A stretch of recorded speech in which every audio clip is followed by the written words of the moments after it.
लाख लोग हाथ पैर तोड़ते हैं आपस में जमीन के झगड़े में, और फिर 2 लाख लोग चले जाते हैं उसी जमीन के झगड़े में, जमीन यही रहती है, वो चले जाते हैं ऊपर। इतना लैंड डिस्प्यूट भारत में क्यों? क्योंकि 1908 वाला सिविल प्रोसीजर कोड चल रहा है, जहां तहसील के अंदर जाके कोई भी व्यक्ति किसी की जमीन बेच सकता है। जौनपुर जिले में 1985 में मुकदमा शुरू हुआ कि किसकी वसीयत असली है, किसकी वसीयत नकली है। 40 साल बीत चुका है और अभी भी वो विवाद जौनपुर के चकबंदी अधिकारी के यहां चल रहा है। अगर चकबंदी अधिकारी के यहां से डिसाइड हो जाए, उसकी अपील एसओसी के यहां होगी, एसओसी के यहां डिसाइड होगा, उसकी अपील डीडीसी के यहां होगी, डीडीसी के यहां डिसाइड होगा, उसकी अपील चकबंदी कमिश्नर के यहां होगी, चकबंदी कमिश्नर के यहां डिसाइड होगा, उसकी अपील हाई कोर्ट होगी, हाई कोर्ट से डिसाइड होगा, उसकी अपील सुप्रीम कोर्ट होगी। 40 साल से मुकदमा अभी सबसे नीचे स्तर पे है। 40 साल में यह नहीं पता चल पाया कि रघुवीर मिश्रा की कौन सी वसीयत असली है, कौन सी वसीयत नकली है। और उस 40 साल में कम से कम 10 बार दोनों पक्षों में भाला, गड़ासा, लाठी, हाकी सब कुछ चल चुका है। पहले वो केवल लैंड डिस्प्यूट था, उस लैंड डिस्प्यूट के कारण कई सारे आपराधिक मुकदमे शुरू हो चुके हैं। घेरा घेरी हो रही है, पकड़ा पकड़ी हो रही है, लठ बज रही है। पहले एक मुकदमा था, वो तो खत्म नहीं हुआ, उसके कारण 10 आपराधिक मुकदमे और शुरू हो गए। इतना सड़ा हुआ कानून। आपकी गाय चोरी हो जाए तो मुकदमा होगा, आपकी गौशाला पे कोई कब्जा कर ले एफआईआर नहीं होगा। इतना सड़ा हुआ कानून। आपका 100 रुपए चोरी हो जाए, आप एफआईआर लिखवा सकते हो, आपकी 100 बीघे जमीन पे कोई आके कब्जा कर ले एफआईआर नहीं होगा।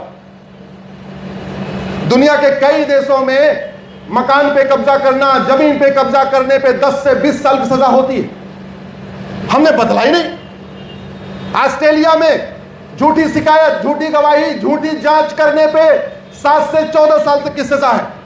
कनाडा में झूठी शिकायत, झूठा एफआईआर, झूठी जांच, झूठी गवाही, झूठा एफिडेविट, झूठा एविडेंस देने पे 7 से 14 साल तक की सजा है। अमेरिका में झूठा एफआईआर, झूठी शिकायत, झूठी जांच, झूठी गवाही पे 20 साल तक की सजा है। हमारे संविधान निर्माताओं ने 75 साल पहले, जब गूगल नहीं था, फ्लिपकार्ट नहीं था, अमेजॉन नहीं था, कोई किताब अवेलेबल नहीं होती थी, उस जमाने में 10 देशों का संविधान पढ़ने के बाद अपना संविधान बनाया। कुछ जापान से लिया, कुछ अमेरिका से लिया, कुछ फ्रांस से लिया, कुछ ब्रिटेन से लिया, कुछ अफ्रीका से लिया। आज की डेट में पूरे दुनिया के कानून गूगल पे हैं। पूरे दुनिया के कानून आप आज ऑर्डर करिए, 3 दिन के अंदर भारत आ जाएगा। और फिर भी एसी के कमरे में बैठे बैठे बाबू जो कानून बना देते हैं, वही संसद विधानसभा में पास होने के बाद कानून बन जाता है। इस सड़ी हुई व्यवस्था को कौन रोकेगा? जोर से बोलिए जरा, कौन रोकेगा भैया? इस कार्यक्रम की सार्थकता तभी है जब ऐसे विषयों के ऊपर चिंतन हो, और ऐसे विषय केवल आपस में चिंतन नहीं हो, पब्लिक डिस्कोर्स का विषय बने। ऐसे विषयों पे अपने अपने माननीय सांसद विधायकों से बात किया जाए, उनसे कहा जाए कि भैया दवाई बदलिए। 75 साल हो गए, हम डॉक्टर के आस में बैठे रहे, अब ये डॉक्टर आएगा, अब ये डॉक्टर आएगा, अब ये डॉक्टर आएगा। जौनपुर जिले में पिछले 40 साल में जो मुकदमा चल रहा है, 12 मुख्यमंत्री और 20 राज्यपाल बदल चुके हैं। जौनपुर जिले में जो मुकदमा चल रहा है पिछले 40 साल में, इस बीच में 15 प्रधानमंत्री और शायद 16 या 17 राष्ट्रपति बदल चुके हैं। जौनपुर जिले में जो मुकदमा चल रहा है अभी सबसे निचले स्तर पे है, इस बीच में 51 चीफ जस्टिस ऑफ इंडिया बदल चुके हैं। सीजेआई बदल रहे हैं, राष्ट्रपति बदल रहे हैं, उपराष्ट्रपति बदल रहे हैं, मुख्यमंत्री बदल रहे हैं, राज्यपाल बदल रहे हैं, सांसद विधायक तो 5 साल में बदलते ही रहते हैं, लेकिन कानून नहीं बदला, इसलिए समस्या जो की त्यों बनी हुई है। अभी मथुरा में एक विद्या देवी है। विद्या देवी के पिताजी 1975 में मर गए। विद्या देवी को अपनी 15 बीघे जमीन देके मर गए, क्योंकि उनको बेटा नहीं था तो बेटी को कर दिया। क्या सड़ा हुआ कानून है। 1995 में विद्या देवी के माता पिता जो 75 में मरे थे, उनको कागजों पे जिंदा कर दिया, और विद्या देवी जो 2025 में मरी है, उनको 1995 में मार दिया। यानी माता पिता 20 साल के बाद जिंदा हो गए और विद्या देवी 30 साल पहले मर गई, और 15 बीघे जमीन लिखवा लिया। इससे ज्यादा शर्मनाक ये रहा बाबूजी कि विद्या देवी 30 साल तक मुकदमा लड़ती रही कि मैं जिंदा हूं, जिंदा हूं, जिंदा हूं, और 30 साल में अपने आप को जिंदा साबित नहीं कर पाई। कौन बदलेगा? जरा जोर से बताइए जरा, कौन बदलेगा? कौन सोचेगा? कौन लिखेगा? कौन बोलेगा? भारत में 1925 में यहां क्रांति हुई, उसके पहले 1857 में क्रांति हुई। 1857 में जब मंगल पांडे जी ने क्रांति किया तो 1 महीने के अंदर वो क्रांति वाली बात लाहौर, कराची, सिंध और ढाका तक पहुंच गई। 1 महीने के अंदर इधर आपके त्रिवेंद्रम, कन्याकुमारी तक पहुंच गई, कच्छ और भुज तक पहुंच गई। तो अंग्रेजों ने रिसर्च करवाया कि ये बताओ ये क्रांति की बात फैली कैसे।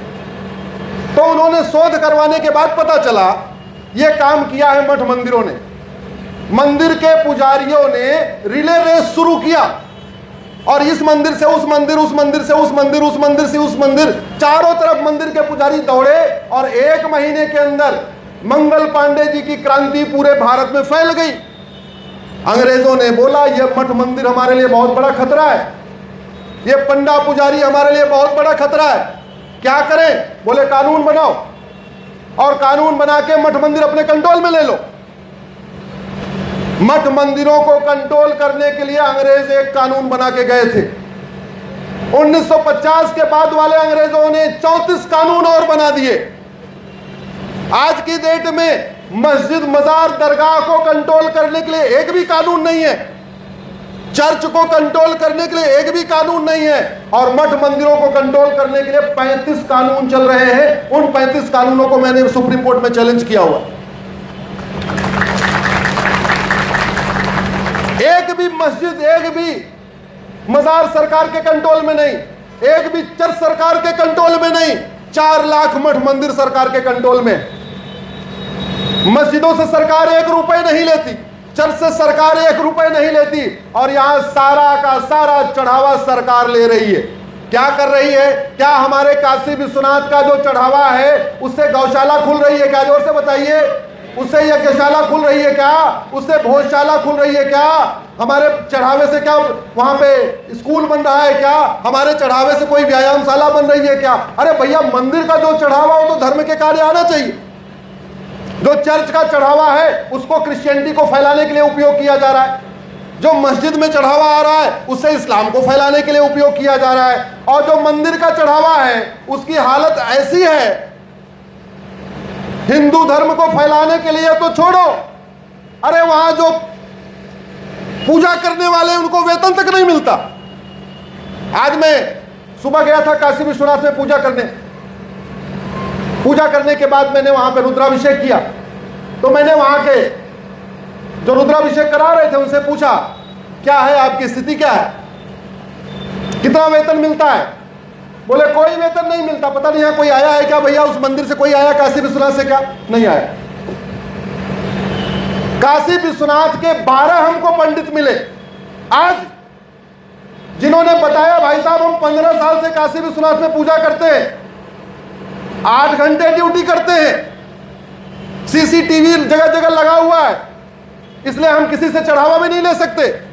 जगह जगह लिखा हुआ है दान केवल दान पात्र में डालें, किसी पंडित को मत दें। 15 साल से काम कर रहे हैं, दान ले नहीं सकते, सीसीटीवी लगा हुआ है और वेतन मिलता नहीं है। उसमें कुछ पीएचडी हैं, कुछ शास्त्री हैं, कुछ आचार्य हैं। ये व्यवस्था अगर आप नहीं, इस व्यवस्था के खिलाफ अगर आप नहीं बोलेंगे तो कौन बोलेगा? ये व्यवस्था बदलना चाहिए कि नहीं बदलना चाहिए? और वैसे भी हम मानसिक रूप से कितने गुलाम हैं। अरे मस्जिद चलाने का और मस्जिद बनाने का अनुभव 1400 साल का है, चर्च को बनाने का और चर्च को चलाने का अनुभव 2000 साल का है, मंदिर बनाने का और मंदिर चलाने का अनुभव हमें कम से कम 10,000 साल का तो है। हमारा अनुभव ज्यादा है अनुभव का, मैं जोर से बोलिए। और अगर आप केवल मंदिर को कंट्रोल कर रहे हो, मस्जिद नहीं ले रहे हो, चर्च नहीं ले रहे हो, इसका मतलब आप केवल हिंदुओं को भ्रष्टाचारी मानते हो। इसका मतलब हिंदू भ्रष्ट है, उसका मंदिर अपने कब्जे में ले लो। नहीं, ये मुस्लिम ईमानदार है, इसकी मस्जिद छोड़ दो। चर्च क्रिश्चियन ईमानदार है, इसकी चर्च भी छोड़ दो, इसकी मस्जिद छोड़ दो। इस देश में कहते ना संविधान है, संविधान का संधि विच्छेद करिए, सम धन विधान बराबर संविधान। और क्या विधान चल रहा है? सिद्धि विनायक मंदिर सरकार के कंट्रोल में, बगल में हाजी अली दरगाह सरकार के कंट्रोल में नहीं। पुष्कर का मंदिर सरकार के कंट्रोल में है, अजमेर शरीफ की दरगाह सरकार के कंट्रोल में नहीं। वैष्णो देवी का मंदिर सारा चढ़ावा सरकार लेती है, वहीं हजरत बल की दरगाह सरकार के कंट्रोल में नहीं।